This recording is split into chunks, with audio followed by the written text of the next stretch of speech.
Small, relatively inexpensive satellites referred to as CubeSats will provide a variety of technology demonstrations on the space station using NanoRacks. NanoRacks house experiments, and we recently spoke with the operations manager and payload developer with NanoRacks to find out more about these tiny inventions. All right, Rob, the logo is Space for Everyone. What does that mean? It's a NanoRack. Okay, well, what a NanoRack is a cube, or we can do a double cube or a triple cube or a quadruple cube. We have a couple platforms on the International Space Station that include USB ports that you can plug these into. So what you do is you fit your experiment inside this cube that connect to the controller card into the cube, and then we plug it into the platform on the ISS. Now, some people don't want to fit their experiment inside the cubes. They want to fly something else. So we have some facilities such as this microscope. We have one just like this on board that the crew plugs into one of the laptops, points it on something interesting. Nano, tiny, right? Yes. So space is limited on the Yes. space station, so it's perfect for folks to get their experiments to fit into something like this. Yes, I mean, this is a 10 by 10 by 10 centimeter cube. And so for the opportunity to fly, we are relatively inexpensive, and we do things very fast from concept to flight in 9 months.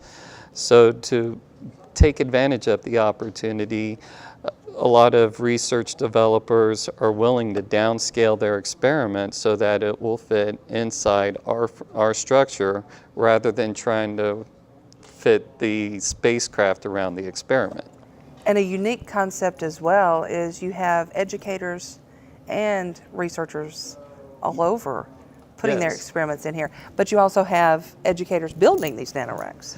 Yes, we've got several programs that involve schools from around the world.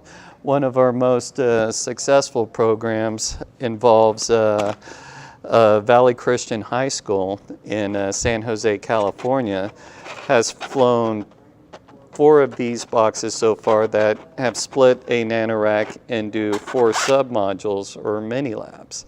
And they fit a different experiment in each of these mini-labs with a camera, and I've been able to pull down real-time pictures from each of the mini-labs.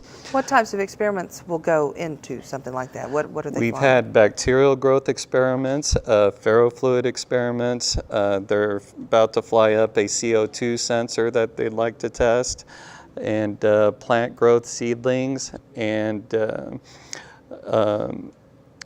aluminum bronzing type experiments. So it really works with whatever can fit inside the tube, inside the cube, and fits within NASA's safety rules.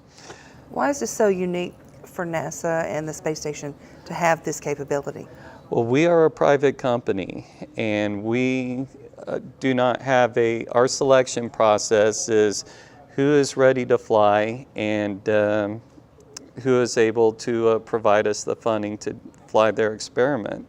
And we do things very, very quickly. We don't require a long process to decide who's more worthy than anybody else. And we also provide a simple structure that researchers can work within.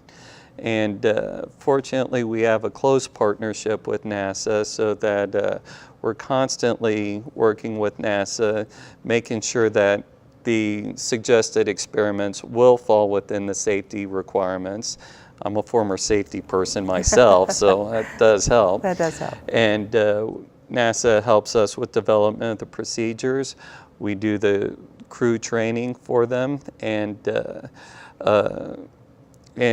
so this gives a gateway to the space station that was not always already there. Not bad for a company that started out in someone's garage, then moved to a U-Haul, and now have a larger, very busy production facility.